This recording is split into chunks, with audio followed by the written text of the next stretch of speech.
Приватните библиотеки датираат од древна Кина. Најстарата од 16 век, денес е музеј. Македонските библиотеки немаат толкава историја, но важноста и на едните и на другите е иста. Ова е Нихао, посветена на книгите и љубовта кон нив. Традицијата да се посети библиотека и во целиот тој мир помеѓу полиците богати со мудрости, да се прочита омилената книга, ќе остане и покрај вртоглавиот напредок на технологијата. Таа посебна магија не може да се замени со ниту еден таблет или паметен телефон. Големите градски, национални и универзитетски библиотеки денес во светот се градат или во еден сосема современ футуристички стил или се со традиционален изглед, што потсетува на топла домашна атмосфера. Екипата на Нихао ја посети градската библиотека Браќа Миладиновци во Скопје. На 15 ноември 1945 година во Скопје е основана градската библиотека. Во 1963 година го добива името Браќа Миладиновци. Со над 1 милион публикации во својот книжевен фонд, оваа библиотека денес представува сериозен, едукативен, образовен и информативен центар. Во 2018 година, представници на библиотеката Браќа Миладиновци учествуваа на првиот форум на Библиотечна унија на Кина и земите од Централна и Источна Европа, кој се одржа во градот Ханџоу, во Кина. Сите библиотеки учеснички на форумот потпишаа декларација и акционен план за меѓусебно разбирање и заедничка соработка. Всушност тогаш библиотеките одлучија вториот форум на Унијата на библиотеки да се одржи во Скопје, за кој со гордост и среќа библиотеката Браќа Миладиновци прифатила да биде домакин. Јас ќе се навратам една година поназад, поточно 2017 година е подпишана декларација помеѓу министрите за култура на земјите членки на ова програма 16+1 и врз основа на таа декларација покрената иницијатива за формирање на Унија на библиотеките.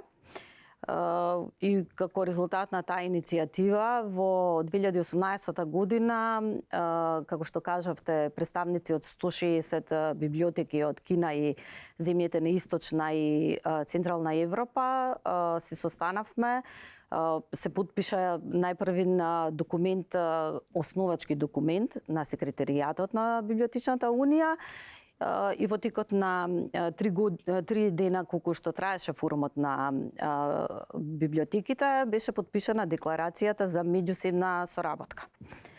Оваа декларација фактички е замислена како еден вид на платформа за соработка помеѓу библиотеките, заснувана врз размена на библиотечни информации, библиотечни ресурси.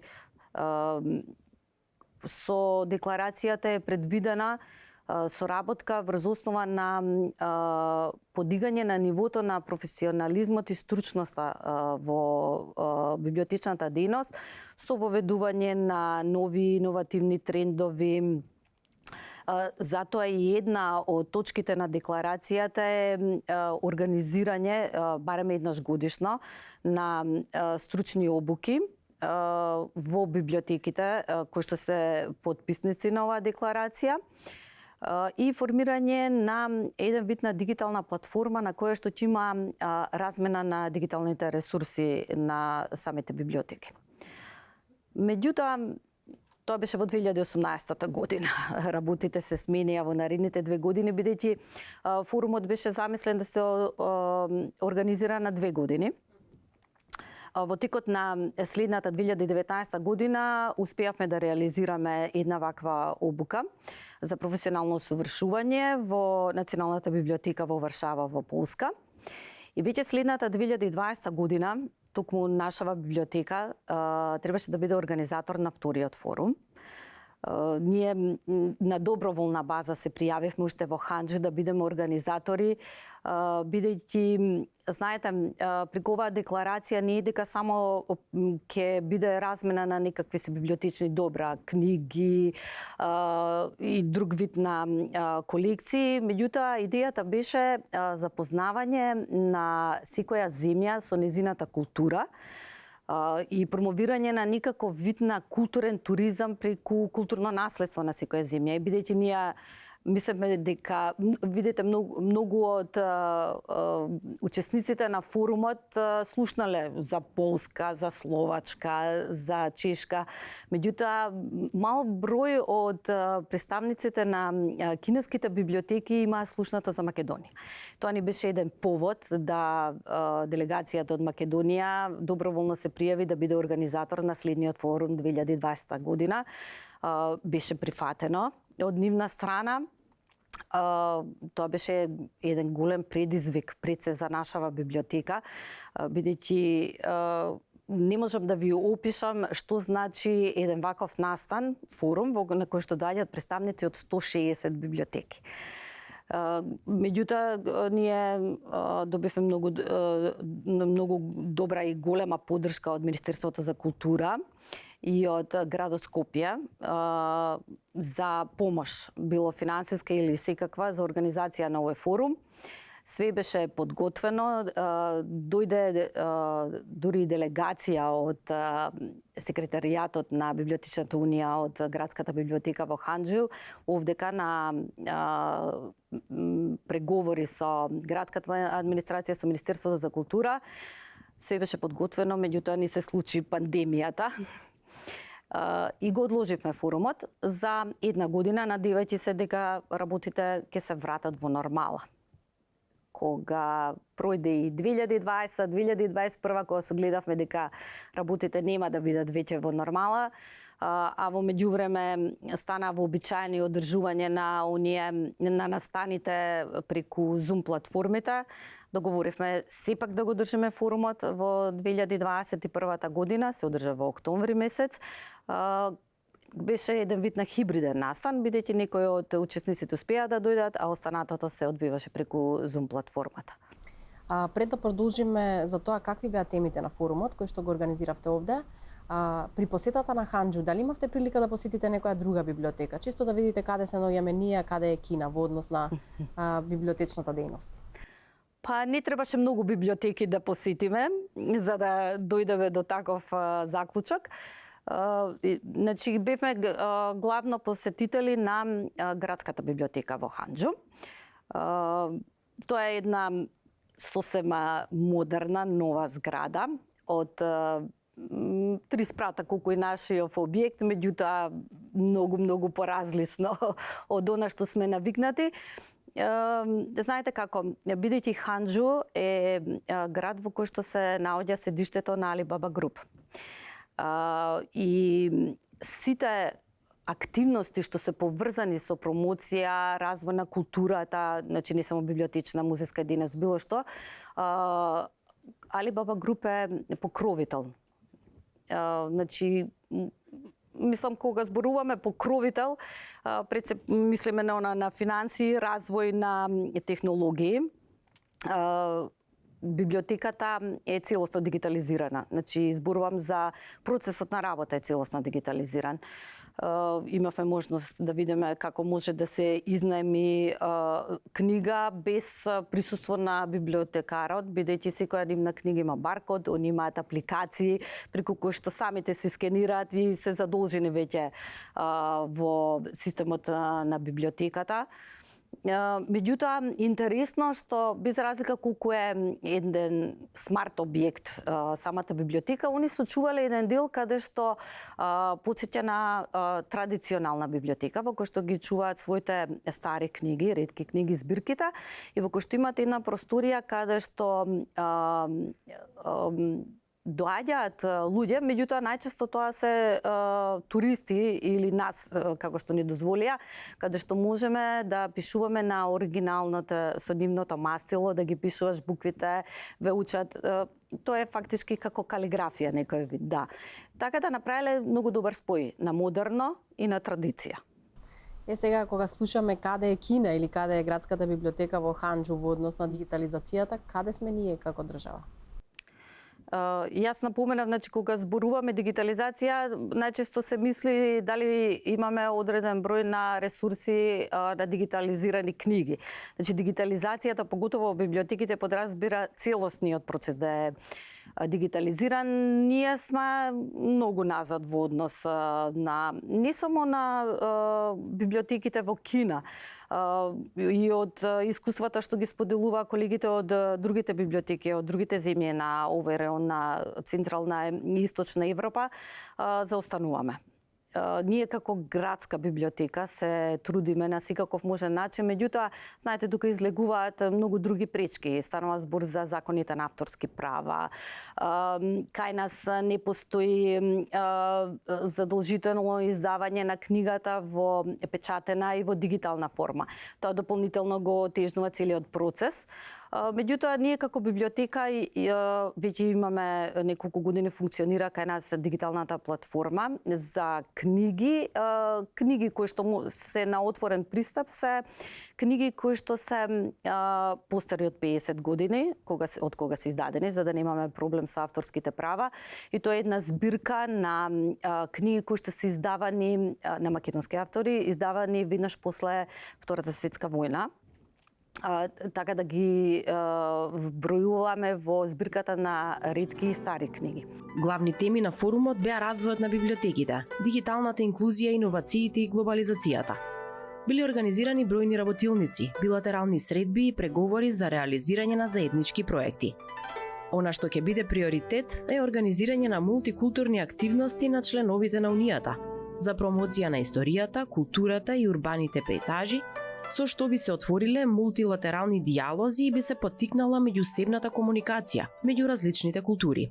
Представници од библиотеките тука од Македонија ги изнесоа своите скромни искуства како се справиле со предизвиците, додека учесниците од Кина, од Полска, од Хрватска ни презентираа нивни искуства кои што ние би требало понатаму да ги применуваме. Значи, целиот форум беше замислен како оформување на нови насоки во дизајнирање на библиотеката и нејзиното работење. Тука имаше теми за Smart Libraries, имаше теми за дигитална инклузија, начин на изнаоѓање на нови начини за промоција на читањето.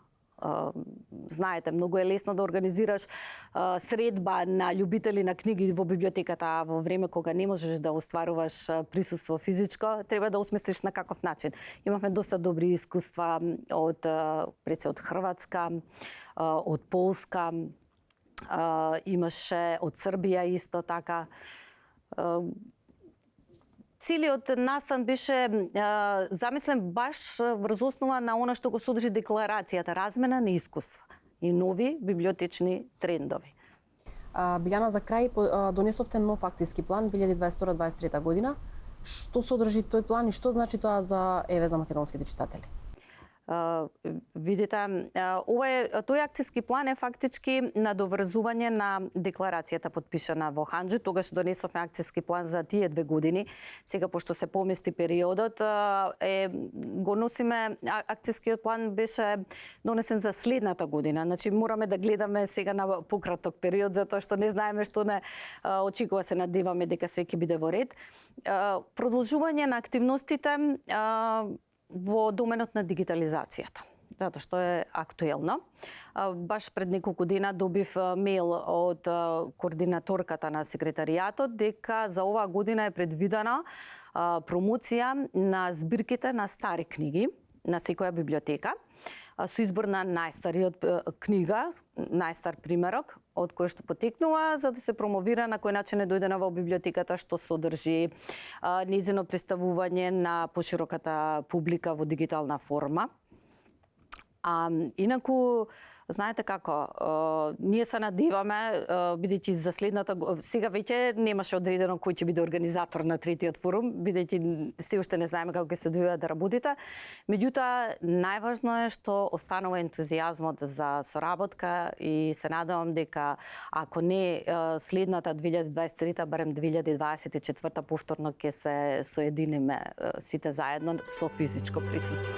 Денеска со задоволство можеме да забележиме дека културната соработка меѓу државите напредува и се надградува. Се почитуваат различностите и тоа е она што сите ги соединува во глобални рамки. Градската библиотека Браќа Миладиновци размислува за долгорочна перспектива, за културен развој, градејќи стратешки партнерства со библиотеките членки на Унијата.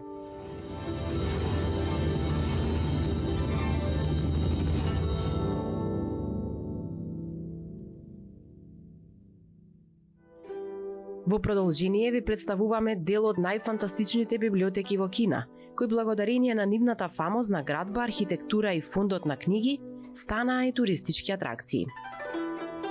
Футуристички дизајнираната библиотека беше отворена во Кина пред 4 години. Содржи колекција од 1,2 милиони книги и представува вистински рај за љубителите на читањето.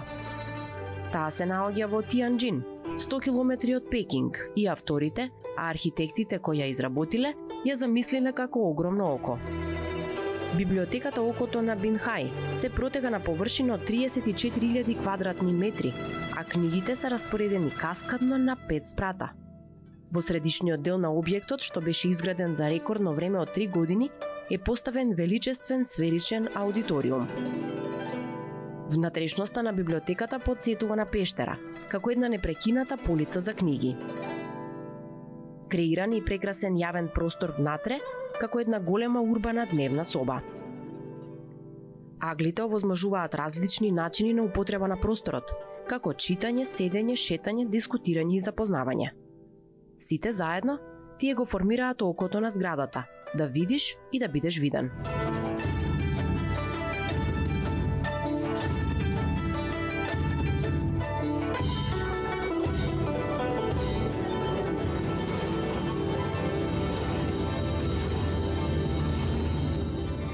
Националната библиотека на Кина со архива од преку 35 милиони книги, ракописи, историски материјали е најголема во Азија. Таа е основана во Пекинг помеѓу 1909 и 1912 година, кога на чело на Кина се наоѓала династијата Кинг.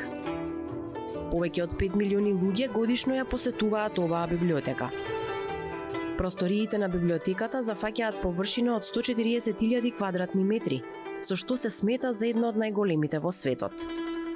Освен со својата богата градба, библиотеката привлекува голем број посетители и со екстериерот и ентериерот. Во библиотеката, покрај многуте читални, има и изложбени салони и конференциски сали. Дигиталната библиотека е отворена во 2004 година и на многу истражувачи им нуди увид во гигантската архива. Количината на податоци во дигиталната библиотека е околу 1323 терабајти, а секоја година добива 100 терабајти нови податоци.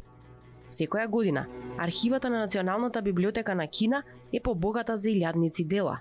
Според податоците од 2016 година, библиотеката содржи повеќе од 35 милиони дела на 115 јазици. Токму оваа архива ја става библиотеката на 7-мо место по големина во светот. Најстарото дело потекнува од периодот на раните 3000 години пред новата ера, а станува збор за документ за железниот оклоп, кој се смета за вредно културно наследство на Кина. Споменатиот ракопис бил пронајден за време на археолошките истражувања во градот Јин, кој бил главен град на династијата Шанг. Остатоците од Јин денес се наоѓаат во градот Анјанг. Националната библиотека на Кина има зајакнати безбедносни мерки. Така посетителите уште на влез се подложни на безбедносна контрола, а не е дозволено да се носат ранци и торби во одредена големина. Чантите се оставаат во заклучени шкафови надвор од библиотеката, а на посетителите не им е дозволено да внесуваат книги, списанија и весници.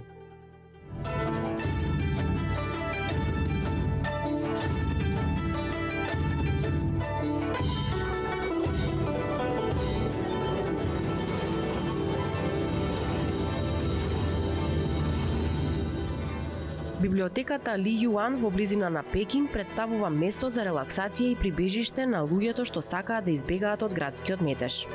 Многу посетители одат во оваа библиотека поради уникатниот дизајн на библиотеката. Градбата е дизајнирана од Ли Сијадонг, професор на Универзитетот Цинхуа. Библиотеката е изградена од дрво и гранки. Од надворешната страна библиотеката е покриена со над 40.000 дрвени гранки собрани од целаните. Светлината влегува во библиотеката преку специјални филтри и е доволна за читање. 70% од книгите во оваа библиотека се од посетителите, верните читачи. Во колекцијата има и книги на англиски и кинески јазик, а селекцијата за тоа кои книги остануваат во библиотеката ја прават група на ентузијасти, волонтери кои посветено ги проверуваат книгите една по една. Во библиотеката владее апсолутна тишина и читателите може да уживаат во пишаниот збор но и во прекрасната природа во исто време.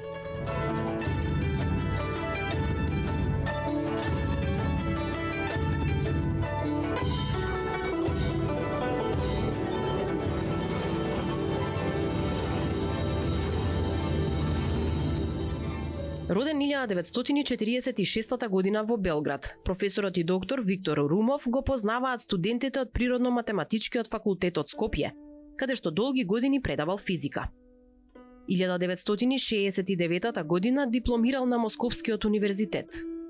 1971 магистрирал, а 1973 година докторирал на Универзитетот во Манчестер со темата статистичка механика на полиелектролитните раствори. Низ универзитетите ширум светот често држал предавања од областа на физиката и применетата математика. Од средината на 2016 година почнува да пишува книга. Во 2021 ја промовира. Истата нема врска ниту со математика, ниту со физика. Кинески мозаик е мала книга за големата земја. Професоре, во вашата книга велите дека Кина е земја на суперлативи. Кој е суперлативот кој што го привлече вашето внимание, па одлучивте да и се посветите на Кина и да ја доближите на нашите читатели?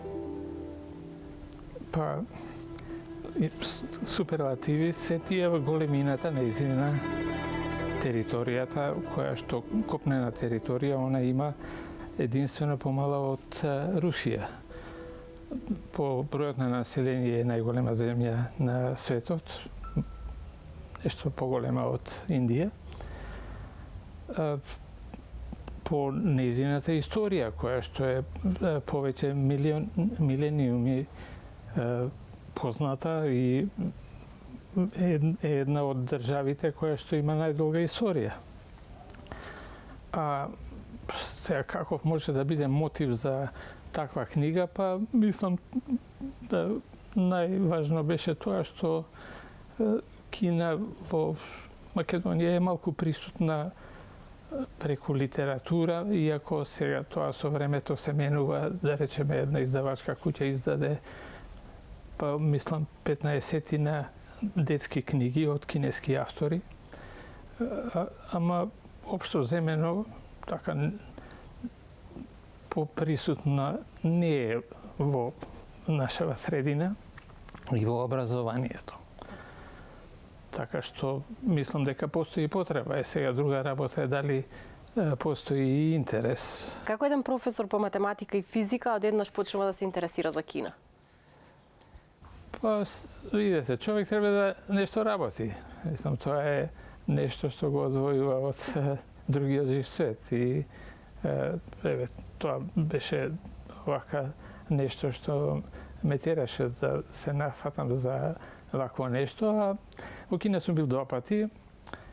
Првиот пат бев сам и околу 4-5 дена само се задржав во Пекинг.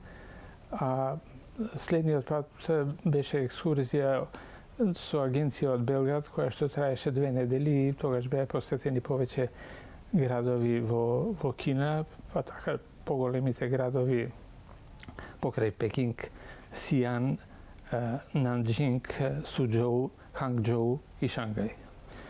И впечатоци има многу од тие посети. Всушност, човек би требало многу повеќе да престојува таму, да се запознае подетално и повеќе со Кина. А кај нас всушност има луѓе кои што ова престојувале долго, што учеле, што докторирале таму и што ја познаваат Кина. На своите патувања во Кина имал можност да посети неколку библиотеки. Од една страна вели неспоредливи се со нашите македонските. Од друга страна пак раскажува за години кога, согласно големината на државата и бројноста на населението, некогаш привилегијата да посетуваме библиотеки кога сакаме ни припаѓала нам. Во вашата книга наведувате дека потребата за прибирање на податоци датира од многу одамна, од династијата Чанг. Споменавте дека 2 пати сте ја виделе Кина, таму првата приватна библиотека од 16 век која што денес е музеј. Можете ли да направите паралела помеѓу македонските и кинеските библиотеки? Па сега кај нас од толку далечни времиња не постојат, мене колку што ми е познато, толку многу документи за да со нив се оформи библиотека или па дека и постоела воопшто библиотека. Таа библиотека што ја споменавте од 16 век во Нингбо, таа е една од сочуваните приватни библиотеки.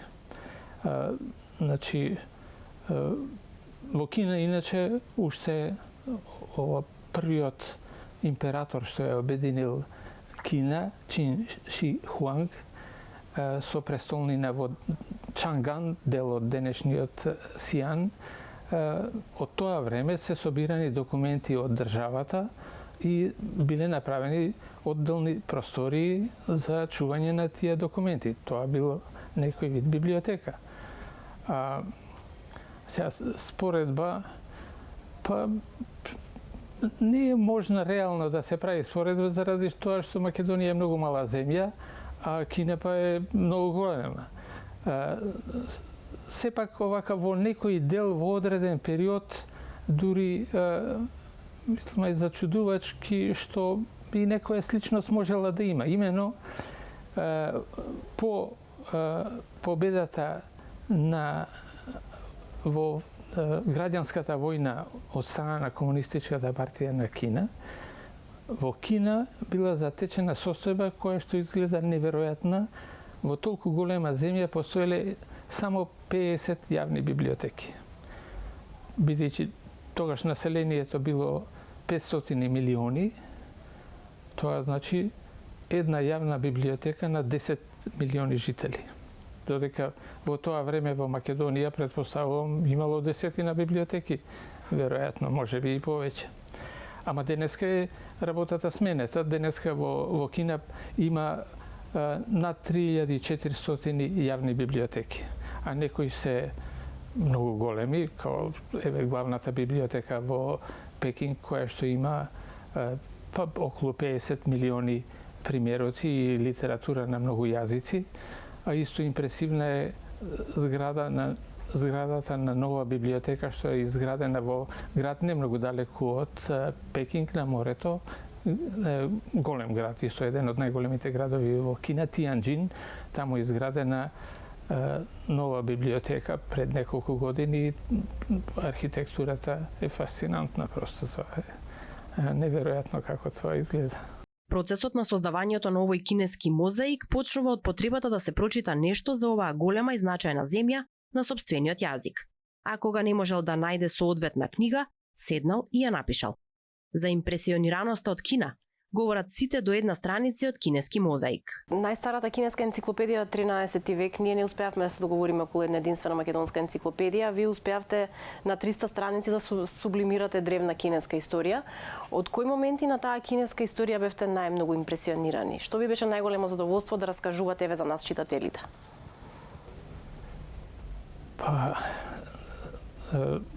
Сета историја е интересна. Сега, сето тоа е многу комплексно фактички и книги што раскажуваат за Кина и нејзината историја и култура, имаат по десетици, по стотина милиони знаци. Мислам, тоа е неспоредливо со тоа што тука е представено во книгава. Во книгава, мислам да ги има околу 700.000 знаци само.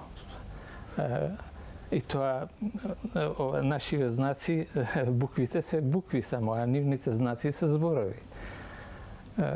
Значи, што е најинтересно? Може би, сепак е најфасцинантно современото случување во Кина, затоа што за последниве 40 години Кина напреднала толку многу како што никој тоа не го остварил во историјата каде било. И еден од најимпресивните резултати е тоа што за овие 40 години во Кина успеале 800 милиони луѓе да ги излечат од сиромаштија. За она што некогаш била и за она што е денес, за династиите Танг и Минг, за опиумските војни и боксерското востание, за сликарството и поезијата, за најголемиот радиотелескоп и најголемата мрежа на брзи возови. За се она што не сме го учеле на училиште, професорот Урумов раскажувал и ќе продолжува да раскажува со илустрираната енциклопедија Кинески мозаик. Приказни и факти за Кина на повеќе од 360 страници помеѓу тврди корици.